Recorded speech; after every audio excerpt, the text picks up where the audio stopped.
যে তোমাকে মন থেকে ভালোবাসে সে এই 5টি কাজ করবে।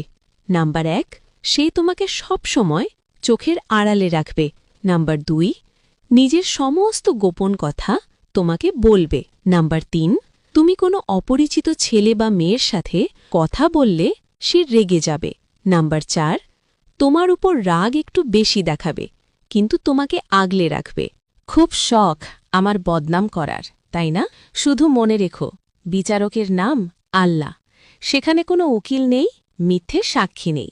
আমার নামে ততটুকুই বিষ চড়াও যতটুকু বিষ পান করার ক্ষমতা হাসরের দিন তোমার থাকবে।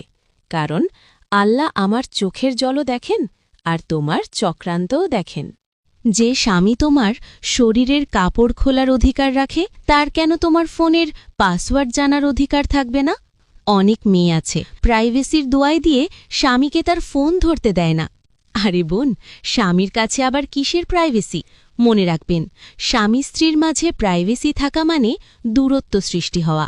আর স্বামী স্ত্রীর মাঝে দূরত্ব থাকলে সে দূরত্বের মাঝে শয়তান এসে লাফালাফি করে।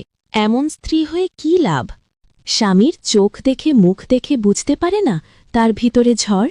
স্বামী যখন কথা কমিয়ে দেয়, হাসি লুকিয়ে ফেলে, চুপচাপ বসে থাকে, তখন সে ঠিক আছে কিনা বুঝতে না পারলে আপনি কিসের স্ত্রী?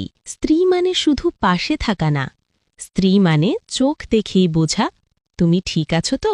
আমি জানি আমার শূন্যতা তোমাকে কষ্ট দেয় না। তোমায় পূর্ণতা দেওয়ার মানুষের অভাব নাই, সে পূর্ণতার ভিড়ে আমি যে বড্ড লগন্য। আজ অনেক যুদ্ধ করে নিজেকে থামালাম।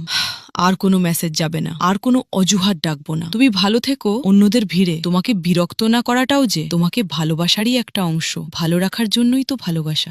আপনার শূন্য পকেটে যে নারী ছায়ার মতো পাশে ছিল, পকেট ভর্তি হওয়ার পর তাকে কখনো দূরে ঠেলে দেবেন না। কারণ অভাবের দিনে যে হাতটা আপনাকে ভরসা দিয়েছিল, সে স্বার্থহীন ভালোবাসার সাথে বেইমানি বা জুলুম স্বয়ং আল্লাহ তাআলা কখনো মেনে নেন না।